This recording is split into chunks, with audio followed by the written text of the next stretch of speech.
Assalamualaikum warahmatullahi wabarakatuh. Alhamdulillahi rabbil alamin. Lahu ni'matu wa lahul fadlu wa lahul thana'ul hasan. Wa salawatullahil barrir rahim wal malaikatil muqarrabin ala sayyidina wa maulana Muhammadin wa ala alihi wa ashabihi tayyibin at-tahirin. Allahumma la sahla illa ma ja'altahu sahla wa anta taj'alul hazna idza syi'ta sahla. Allahumma arzuqna al-ikhlasa fil niyyati wal qawli wal amal. Wa ba'du.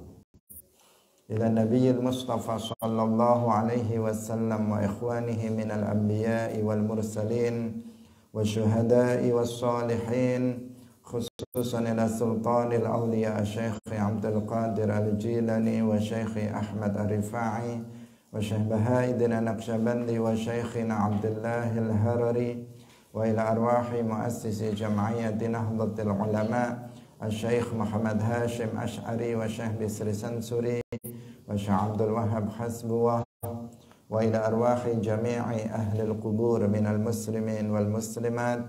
Al-Fatihah. A'udzu billahi minasy syaithanir rajim. Bismillahirrahmanirrahim. Alhamdulillahi rabbil alamin. Ar-Rahmanir Rahim. Malik yaumiddin. Iyyaka na'budu wa iyyaka nasta'in. Ihdinas siratal mustaqim. Siratal ladzina an'amta 'alaihim ghairil maghdubi 'alaihim waladdallin. Amin. Hadirin hadirat kaum muslimin muslimat, pemirsa Madu TV rahimakumullah. Alhamdulillah, kita bersyukur kepada Allah Subhanahu wa taala. Pada pagi hari ini Allah Subhanahu wa taala melimpahkan nikmat-nikmatnya kepada kita semuanya, terutama nikmat iman, Islam, taufik, sehingga dengan nikmat-nikmat tersebut kita pagi hari ini berada dalam majelis ketaatan, majelis ilmu, dalam pengajian tafsir ayatil ahkam. Semoga keberadaan kita dalam majelis ini mendapatkan keberkahan dari Allah Subhanahu wa taala dan kita semuanya mendapatkan ilmu yang bermanfaat fid dunya wal akhirah. Amin ya rabbal alamin. Shalawat dan salam semoga tetap terlimpahkan kepada Nabi Agung, makhluk yang paling mulia, yaitu Nabi Muhammad sallallahu alaihi wasallam, para sahabatnya, keluarganya, serta seluruh umat Islam yang mengikuti beliau ila yaumil qiyamah. Hadirin rahimakumullah. Pagi hari ini kita akan melanjutkan pembahasan tentang seputar zakat, yaitu penafsiran surat At-Taubah ayat 60. Mari kita memulainya dengan tidak lupa mengikhlaskan niat kita masing-masing. Kita ngaji lillahi ta'ala.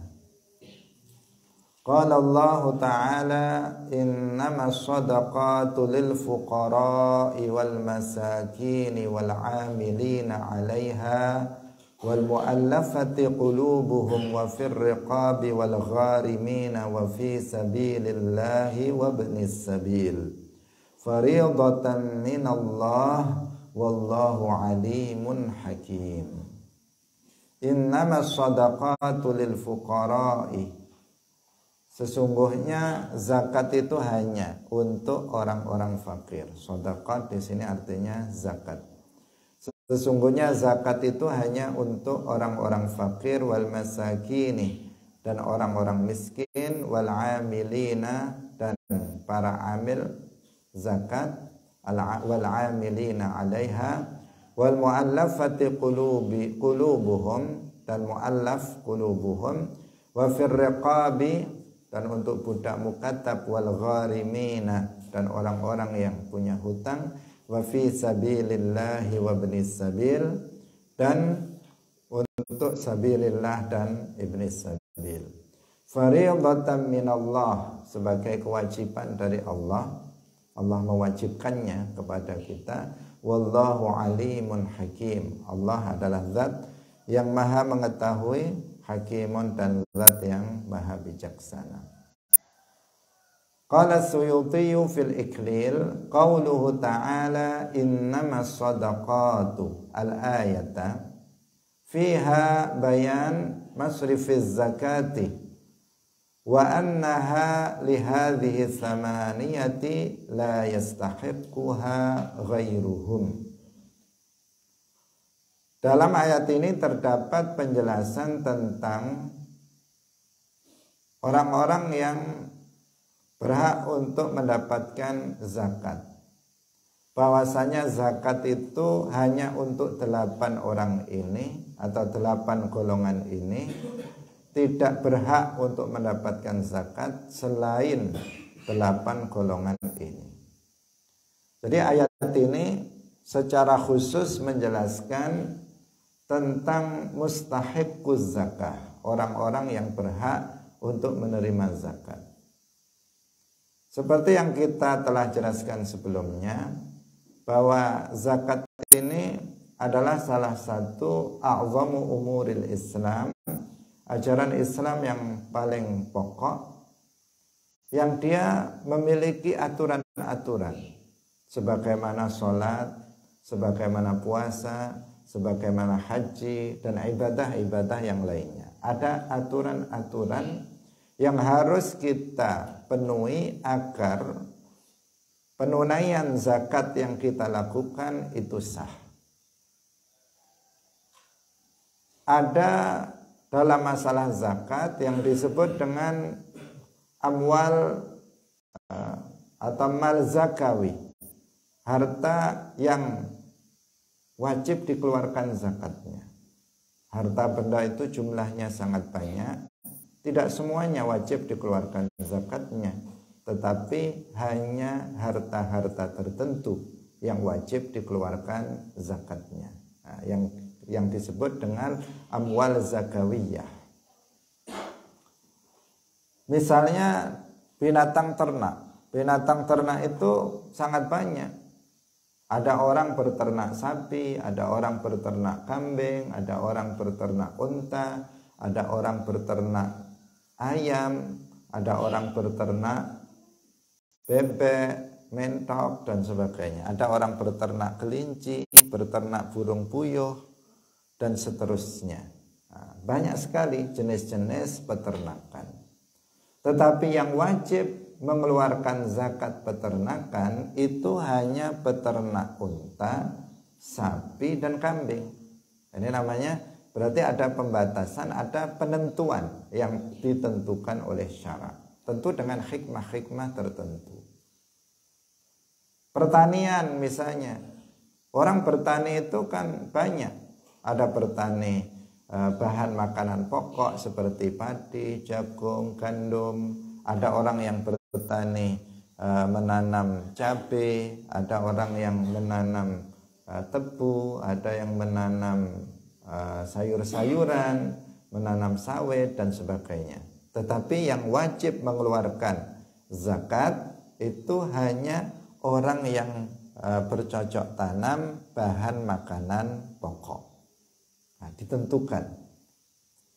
Kemudian tentang masalah asman, itu banyak sebenarnya. Asman ini jenisnya, bisa itu emas, bisa itu perak, bisa mutiara, intan, dan berbagai macam jenisnya, dan bisa juga mata uang, rupiah, dolar, dan seterusnya. Tetapi yang wajib dikeluarkan zakatnya hanya emas dan perak, dan seterusnya. Ini hanya untuk menunjukkan bahwa di sini ada aturan. Dalam mengeluarkan zakat itu ada aturan. Tidak semaunya kita. Tidak setiap orang punya harta dia wajib mengeluarkan zakat.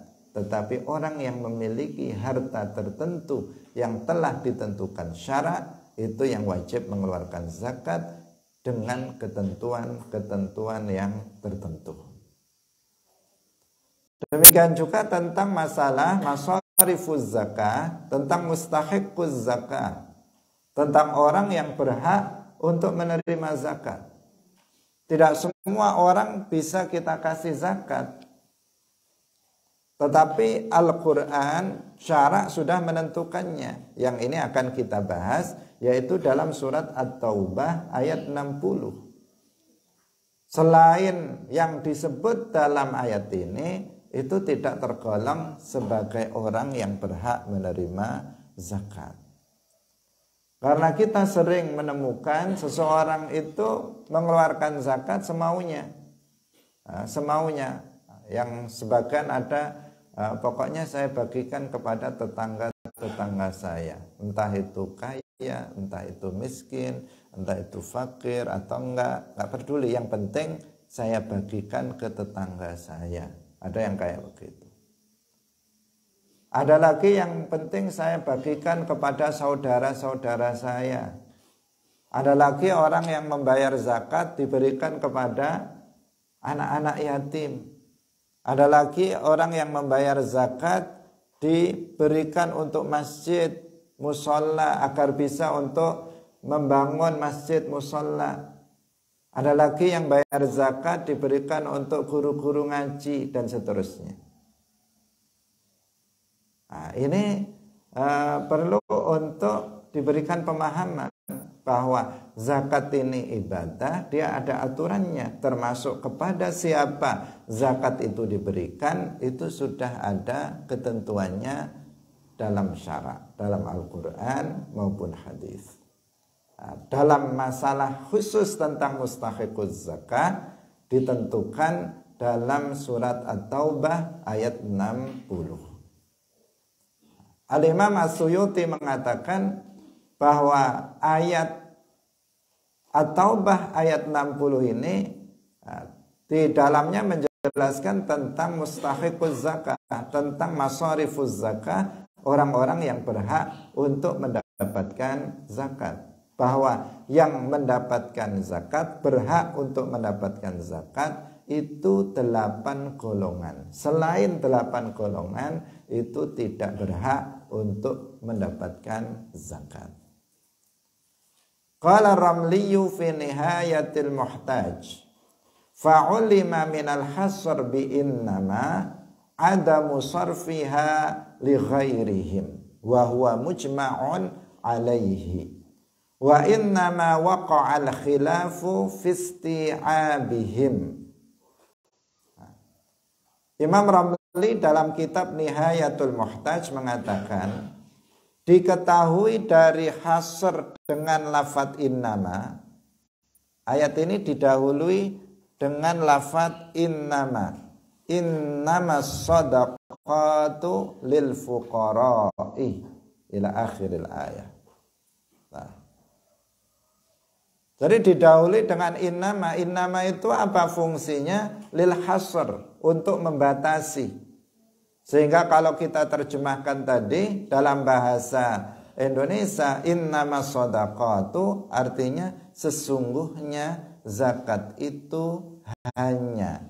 Nah, hanya ini membatasi, hanya untuk orang fakir, miskin dan seterusnya.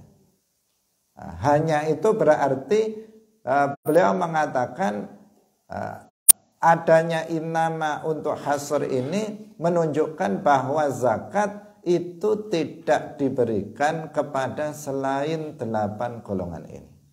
Tidak boleh zakat diberikan kepada selain 8 golongan ini.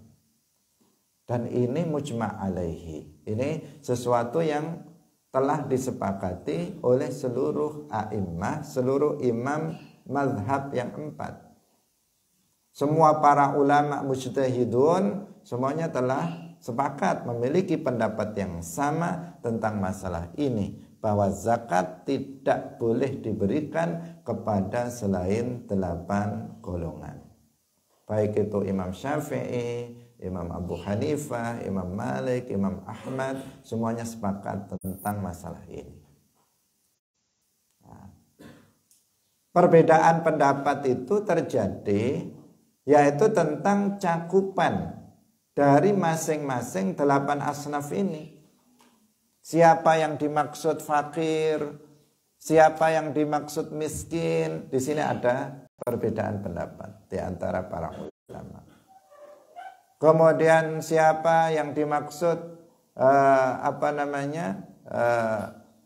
sabilillah, ada tambahan cakupan oleh sebagian ulama. Dan seterusnya.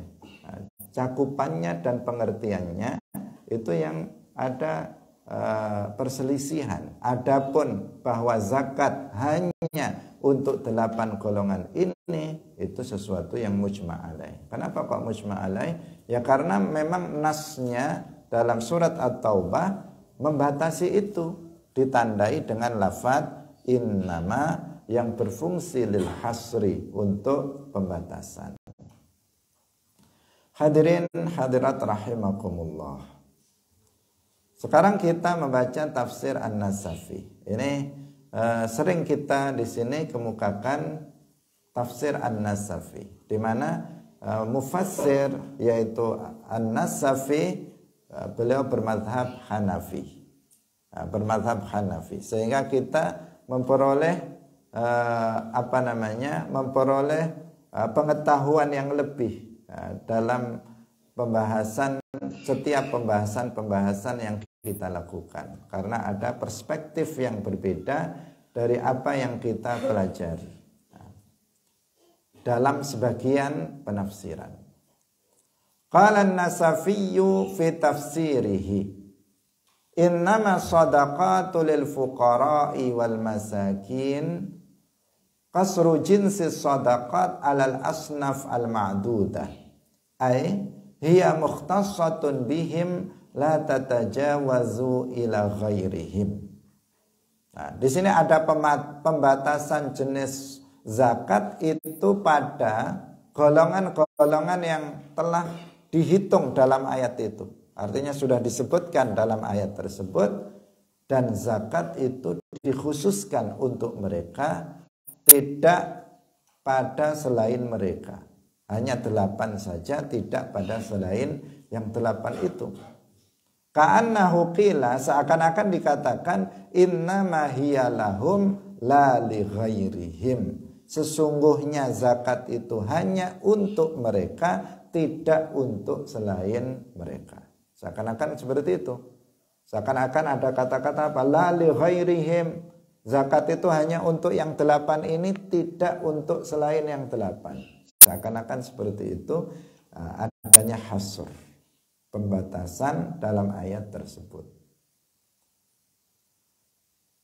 Fayahtamilu an tusrafa ilal asnafi kulliha wa an tusrafa ila ba'dhiha kama huwa madhhabuna.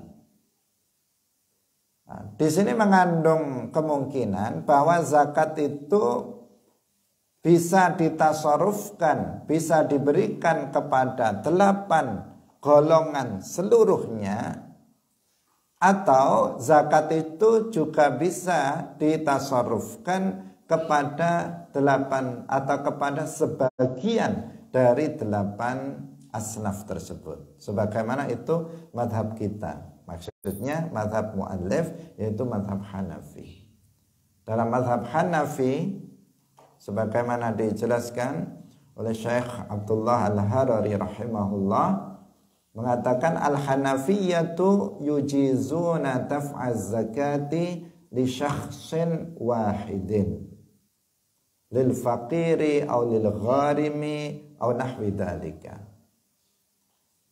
Para ulama mazhab Hanafi itu membolehkan membayar zakat hanya kepada 1 orang, Zakat diberikan kepada hanya satu orang fakir, diberikan hanya kepada satu orang miskin, hanya diberikan kepada satu orang gharim. Ini menurut para ulama Hanafi boleh, diperbolehkan meskipun kepada satu orang saja. Ba'du Syafi'iyah ikhtara hadza. Sebagian ulama mazhab Syafi'i ada yang memilih pendapat ini, pendapat yang sama dengan pendapat para ulama mazhab Hanafi, sebagian ulama Syafi'i. Tetapi al-Imam Syafi'i sendiri, Asy-Syafi'i fahima min hadhil ayati anna zakata yashtariku fiha haula kulluhum wa qala salasatun min haula wa salasatun min haula. Al-yawma sya'bun isti'abul asnaf. Kalau Al-Imam Syafi'i memahami dari ayat ini bahwa zakat itu sama-sama berhak untuk didapatkan oleh 8 golongan ini secara bersamaan. Artinya 8 asnaf ini secara bersamaan berhak untuk mendapatkan zakat. Karena itu semuanya harus dikasih. Dan minimal setiap golongan dari 8 asnaf ini adalah 3 orang. 3 orang setiap golongan. Orang miskin dikasih 3 orang miskin, 3 orang fakir, 3 orang gharim, 3 orang amil, 3 orang fisabilillah, 3 orang ibnu sabil, seluruhnya dikasih. Itu pemahaman dari Al-Imam Asy-Syafi'i radhiyallahu anhu. Berbeda dengan sebagian ulama mazhab Syafi'i, berbeda dengan pemahaman dari para ulama mazhab Hanafi. Wa an Hudzaifah wa Ibnu Abbas wa ghairihima min as-sahabati wat tabi'in annahum qalu fi ayyi sinfin minha wada'taha ajza'aka. Dari Hudzaifah dan Ibnu Abbas dan selainnya dari para sahabat dan tabi'in, mereka mengatakan bahwa pada setiap golongan dari golongan 8 itu kamu letakkan, kamu bayarkan zakat, maka itu sudah mencukupi. Ini dasar yang digunakan. Jadi tidak harus keseluruhan, tetapi salah satu dari 8 asnaf itu zakat kita berikan kepadanya, maka itu sudah mencukupi, zakatnya sudah sah. Ini dasar dari mazhab Hanafi dan perkataan sebagian ulama mazhab Syafi'i. Wa inna Syafi'i rahimahullah la budda min sarfiha ilal asnafi wa huwal marwiyu an Ikrimata. Sedangkan menurut Al-Imam Syafi'i, zakat itu harus diberikan kepada 8 asnaf seluruhnya, bukan sebagiannya, tetapi kepada keseluruhannya. Ini sebagaimana yang diriwayatkan dari Ikrimah. Tsummal faqiru alladzi la yas'alu. Sekarang muallif siapa An-Nasafi rahimahullah, beliau menjelaskan satu persatu dari 8 asnaf itu. Dan siapa 8 asnaf itu dalam mazhab Hanafi. Beliau mengatakan tsummal faqirul ladzi la yas'alu li'anna indahu ma yakfihi lil hal. Orang fakir itu adalah orang yang tidak minta, tidak minta-minta karena dia masih memiliki harta yang bisa mencukupi dia pada saat itu. Jadi pada saat itu dia masih bisa makan, dia masih bisa berpakaian, sehingga dia tidak minta-minta. Dia tidak minta. Itu orang namanya orang fakir. Wal miskinul ladzi yas'alu li'annahu la yajidu syai'an fahuwa ad'afu halan minhu. Sedangkan orang miskin itu adalah orang yang minta-minta karena dia tidak menemukan sesuatu, tidak memiliki sesuatu untuk mencukupi kebutuhannya yang sekarang ini.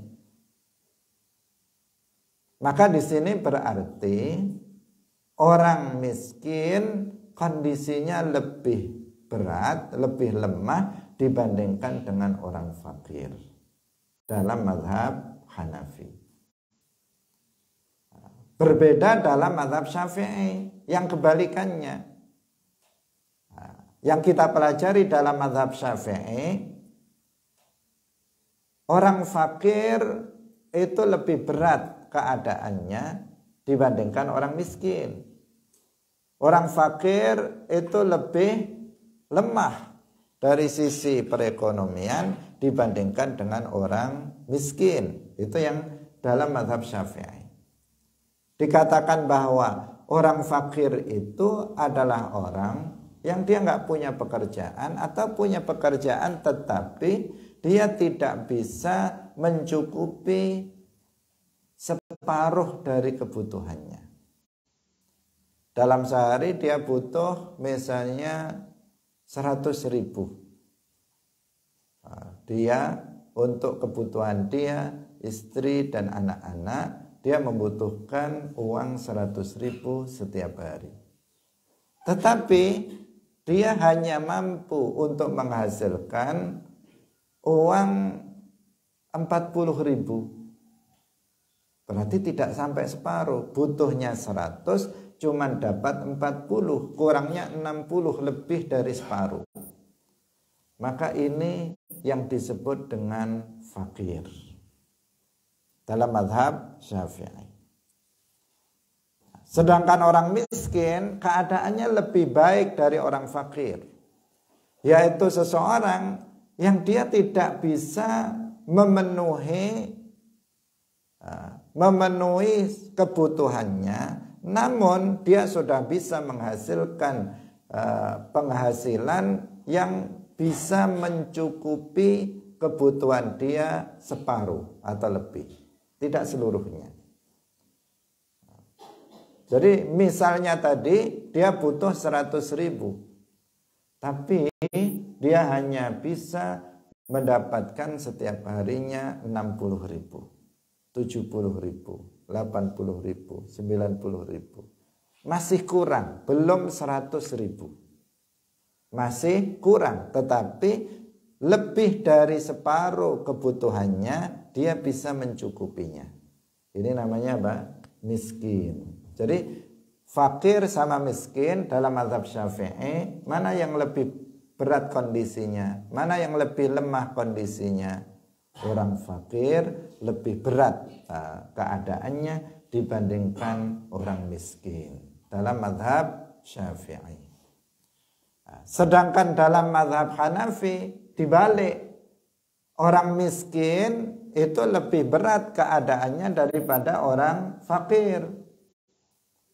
Karena mereka mendefinisikannya, kalau orang fakir itu orang yang nggak minta-minta kepada orang lain. Karena dia masih bisa mencukupi kebutuhannya yang sekarang ini, sehingga dia nggak minta-minta ke orang lain.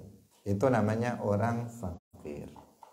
Kalau orang miskin itu orang yang minta-minta karena saking nggak punyanya, kemudian dia minta untuk dia makan, untuk dia kenakan, pakaian untuk dia kenakan.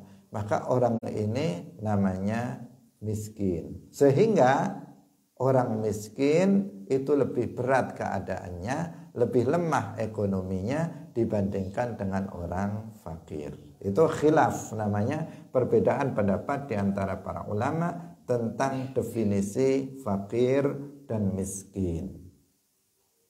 Nah, bisa difahami ya perbedaan di sini.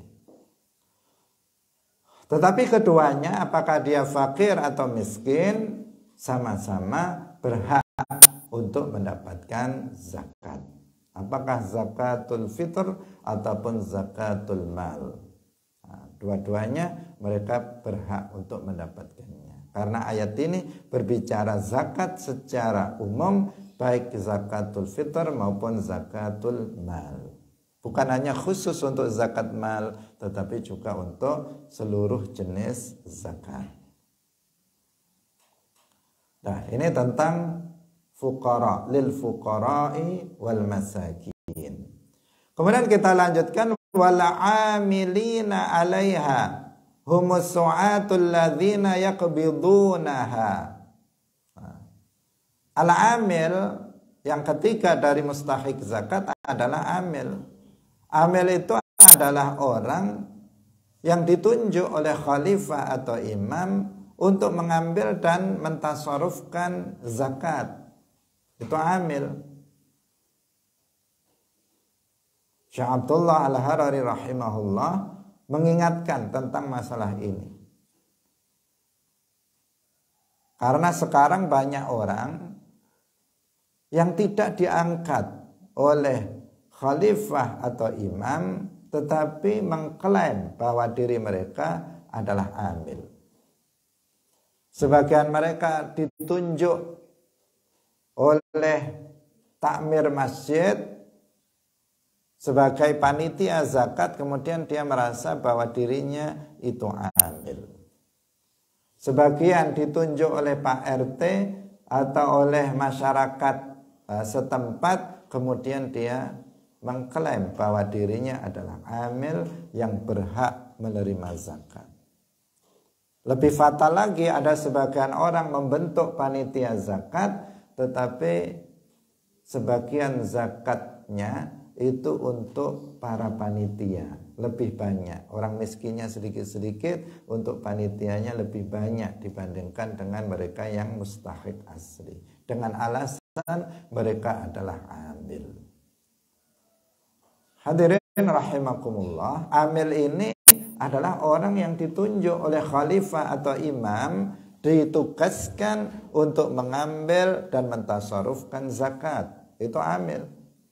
Kalau tidak ditunjuk oleh khalifah atau imam, oleh pemerintah, maka dia tidak disebut amil.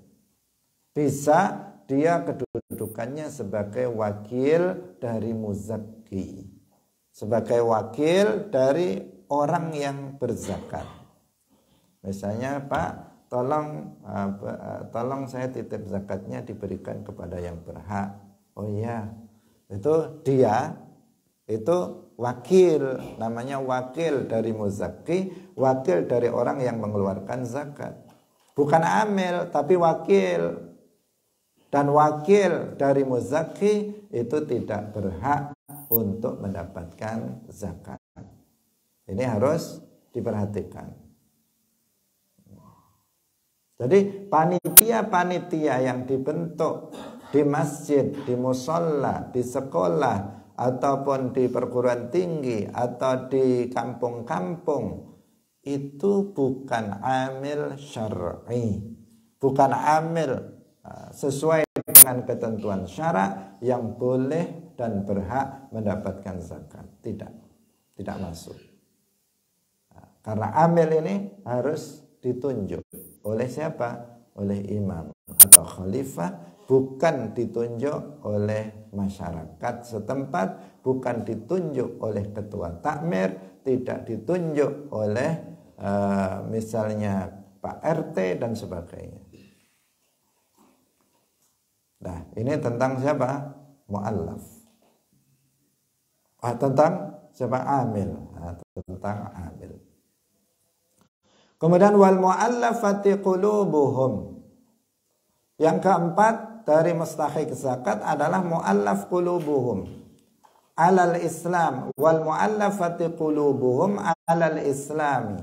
Ashrafun minal Arab kana Rasulullah sallallahu alaihi wasallam yata'allafuhum ala ayyuslimu wa qaumun minhum aslamu fayu'tihim taqriran lahum 'alal Islam.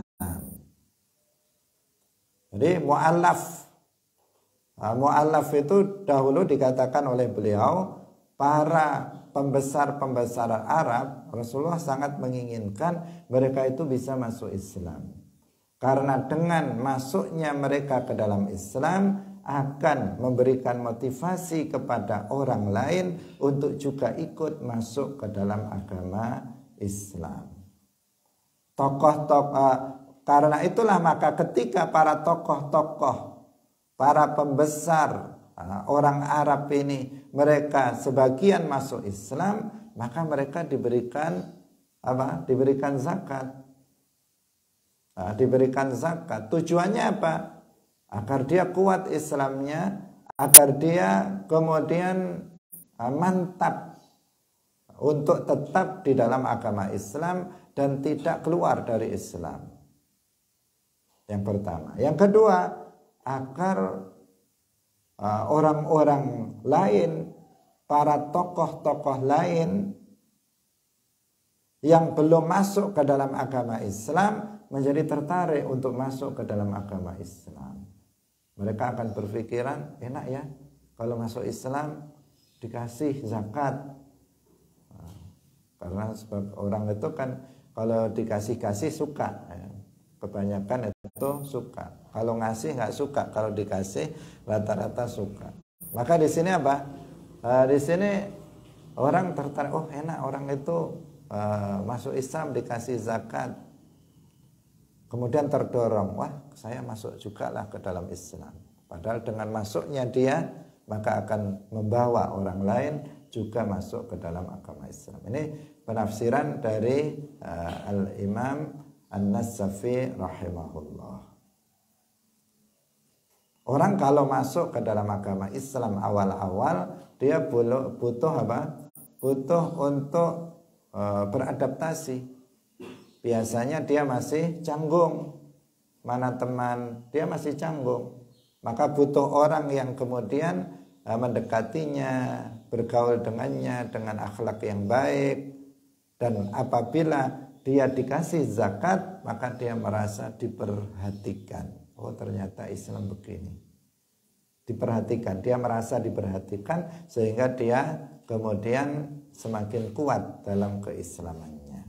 Ini mu'allaf, al-mu'allafati qulubuhum. Yang berikutnya wafir riqabi, riqab. Siapa riqab itu? Wahumul mukatibuna yu'anuna minha. Riqab itu adalah budak mukatab. Mereka ditolong dari harta zakat. Budak mukatab itu bagaimana? Yaitu budak yang memiliki perjanjian dengan tuannya. Apabila dia mampu membayar sejumlah harta tertentu, maka dia akan dibebaskan, dimerdekakan. Budak itu manusia, tetapi dia kayak binatang. Dia manusia, tetapi dari sisi bahwa dia boleh diperjualbelikan, itu kayak binatang. Seorang budak mukatab itu bagaimana? Sayyid atau pemilik budak itu mengatakan kepadanya, misalnya dia berkata, sayyidnya berkata, jika kamu bisa membayar uang kepadaku 20 juta misalnya, maka kamu saya bebaskan. Ini namanya budak mukatab. Maka budak yang semacam ini bisa diberikan zakat dalam rangka untuk membayar itu. Dia butuh 20 juta untuk agar dia bisa merdeka, maka dikasih harta zakat 20 juta agar dia bisa merdeka. Ini namanya riqab atau budak mukatab. Nah, wal gharimina alladzina raqibathum ad-duyun. Al-gharimin adalah orang-orang yang terlilit oleh hutang. Dia punya hutang, tidak hutang yang halal, dengan cara yang halal, sudah jatuh tempo, dia tidak mampu untuk membayarnya. Ini karena apa? Ya karena kondisi dia yang tidak memungkinkan untuk bisa membayar hutangnya. Gharim ini sampai sekarang ya masih banyak. Meskipun banyak orang berhutang itu dengan cara yang tidak halal. Banyak orang yang berhutang itu dengan transaksi riba. Maka yang kayak begini meskipun dia terlilit oleh hutang tidak bisa diberikan zakat kecuali apabila dia itu telah secara nyata bertaubat dari dosanya tersebut. Karena orang yang terlilit hutang yang berhak menerima zakat itu apabila hutangnya adalah hutang yang halal, diperuntukkan untuk halal, untuk sesuatu yang halal. Dia berhutang karena untuk membiayai kehidupan sehari-harinya. Dan dia berhutang dengan transaksi yang benar, tidak ada riba. Kemudian dia terlilit oleh hutang itu, tidak bisa untuk membayar hutangnya. Karena kondisi dia memang lagi susah, pekerjaan tidak ada misalnya. Maka orang ini bisa diberi zakat untuk membayar hutang. Berapa hutangnya? Oh, hutangnya 10 juta. Dikasih 10 juta untuk bayar hutang. Ini namanya apa? Gharim. Namanya gharim. Wa fi sabilillah. Wa fi sabilillah fuqara'il ghuzati awil hujaj al-munqati' bihim. Ini dalam mazhab apa? Hanafi. Sekali lagi dalam mazhab Hanafi. Sabilillah itu adalah orang-orang fakir yang ghuzat, yang mengikuti peperangan. Nah, di sini ada fuqara al-ghuzat.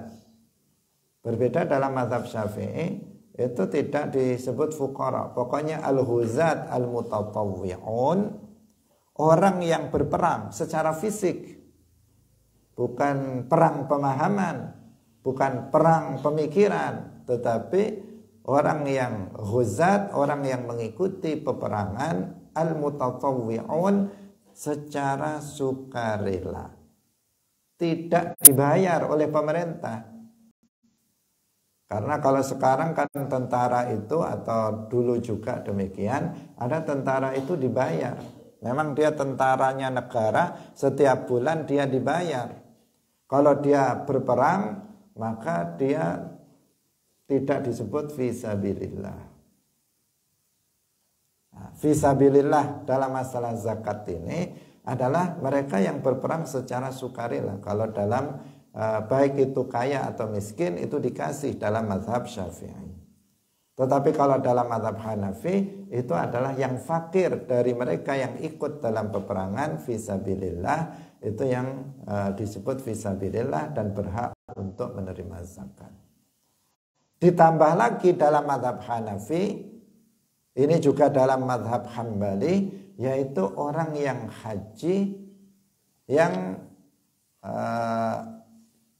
orang yang haji yang sudah kehabisan bekal untuk hajinya. Ini juga termasuk fisabilillah. Ada ditambah cakupan ini. Tapi tidak ada cakupan tambahan selain ini, yaitu orang-orang yang melaksanakan ibadah haji. Wa bani sabil al-musafir al-munqati' an malihi. Ibnu Sabil adalah seorang musafir yang dia terputus dari hartanya. Di tengah jalan dia kehabisan bekal untuk bisa meneruskan perjalanannya. Sampai dia di baladuz zakat, di daerah zakat, maka dia bisa dikasih harta zakat agar dia bisa melanjutkan perjalanannya dan kemudian pulang ke rumahnya. Sampai di sini dia tujuannya ke Jakarta. Sampai di sini dia sudah kehabisan bekal, maka dia dikasih harta zakat agar dia bisa sampai ke Jakarta dan bisa pulang lagi sampai ke rumahnya secukupnya, sesuai dengan apa yang dia butuhkan. Itu namanya Ibnu Sabil. Bisa dia memang nggak punya sama sekali harta, atau dia punya tetapi di rumah nggak mungkin dia pulang untuk kemudian ngambilnya lagi karena dia sudah dalam safar. Maka dia diberi zakat untuk itu, untuk bisa melanjutkan perjalanannya dan pulang kembali ke rumahnya. Itu yang disebut dengan Ibnu Sabil. Kalau orang sekarang jarang yang terjadi hal yang semacam ini. Kebanyakan orang bepergian itu kan menggunakan kendaraan transportasi, kereta api atau misalnya bus dan semacamnya. Maka langsung sudah diperkirakan berangkat dari sini langsung ke Jakarta naik kereta, sudah nggak ada di tengah-tengah. Dia langsung sampai ke sana dengan uang yang sudah dibayar di tempat daerah dia. Pada masa sekarang seperti itu. Kalau dahulu orang safar itu kan ada yang berjalan kaki, ada safar itu menunggang unta. Bepergiannya seperti itu, sehingga dimungkinkan di tengah jalan itu mereka akan kehabisan bekal. Maka ini yang disebut dengan Ibnu Sabil. Kemudian wa adala anil lami illa fil arba'atil akhirah lil idhani bi annahum arsakhu fi istihqaqi tasadduqi alaihim mimman sabaqa dzikruhu li anna fi lil wi'ai fanubbiha ala annahum ahiqqa'u bi an tudha'a fihim as-sadaqat wa yuj'alu madhinnatan laha. Di sini ada hal yang disoroti tentang ayat tersebut. Kita perhatikan ada 8 asnaf. 4 pertama menggunakan lam, 4 kedua menggunakan fi. Innama shadaqatu lil fuqara lil fuqara'i wal masakini wal amilina 'alaiha wal mu'allafati qulubuhum. 4. Setelah 4 ganti dengan fi. Wa fir riqabi wal gharimin, ataf kepada riqab, wa fir riqabi wal gharimina wa fi sabilillahi wa ibni sabil. Ibni sabil ataf kepada sabilillah yang ada fi-nya. 4 pertama pakai lam, 4 kedua menggunakan fi. Bagaimana itu fungsinya?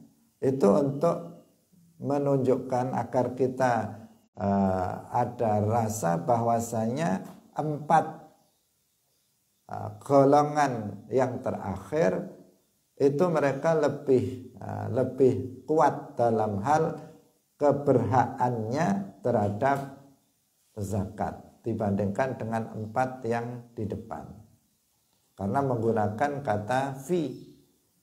Di sini diingatkan kita bahwasanya 4 yang belakang itu lebih berhak untuk mereka diberikan zakat daripada yang lainnya. Itu penuturan dari Al-Imam An-Nasafi rahimahullah dalam tafsirnya tersebut. Kemudian faridatan minallah fi ma'nal masdar al-mu'akkad, fi ma'nal masdar al-mu'akkid. Faridatan sebagai kewajiban dari Allah. Di sini makna masdar fardun, artinya fardun minallah. Li'anna qawlahu innama sadaqatu lil fuqara maknahu faradallahu sadaqati lahum. Innama sadaqatu lil fuqara artinya bahwasanya Allah itu mewajibkan zakat kepada mereka diberikan untuk 8 asnaf. Itu maksudnya, sehingga fariidatan minallah itu maknanya fariidah itu makna masdar, bukan makna isim fa'il, tetapi makna masdar. Artinya fariidatan minallah artinya fardhan minallah, sebagai kewajiban yang telah diwajibkan oleh Allah kepada kalian. Wallahu alimun hakim. Alimun artinya Allah zat yang maha mengetahui bil maslahati, dengan sesuatu yang maslahah. Hakimun fil qismati, Allah bijaksana dalam hal pembagian ini, pembagian zakat kepada orang-orang yang berhak. Semuanya pasti ada hikmahnya. Kenapa kepada mereka zakat itu diberikan, tidak kepada selainnya? Padahal kebutuhan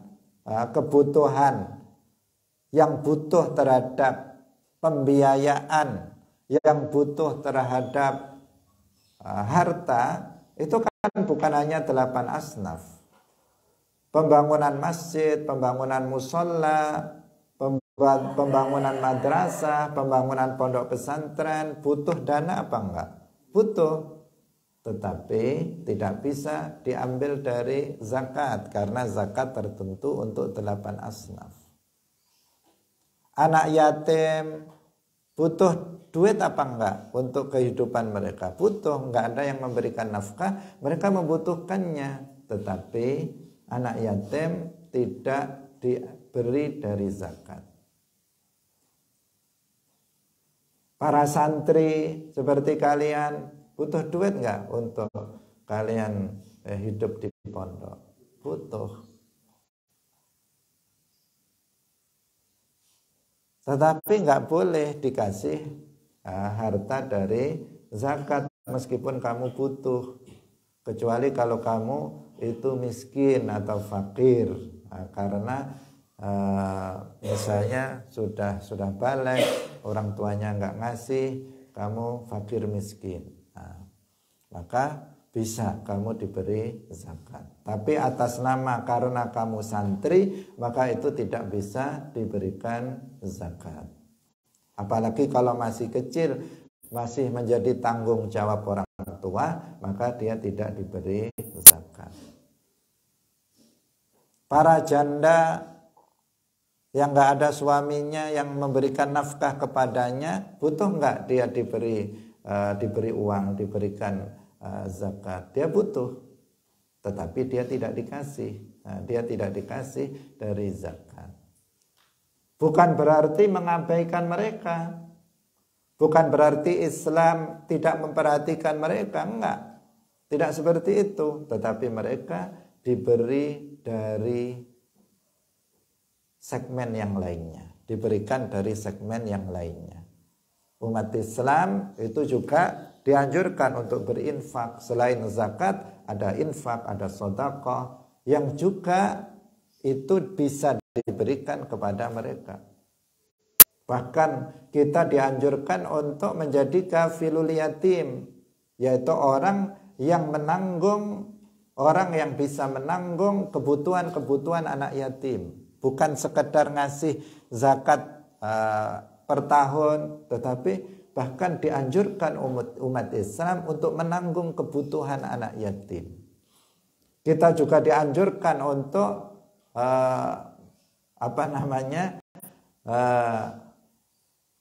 untuk bisa menyelamatkan janda-janda tua dan sebagainya, ya, untuk mereka bisa hidup, untuk bisa mereka bisa melangsungkan kehidupannya dengan harta yang diberikan.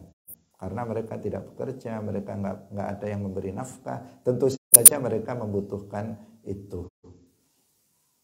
Dan seterusnya, masjid, musola, perlu ada pondok pesantren, butuh.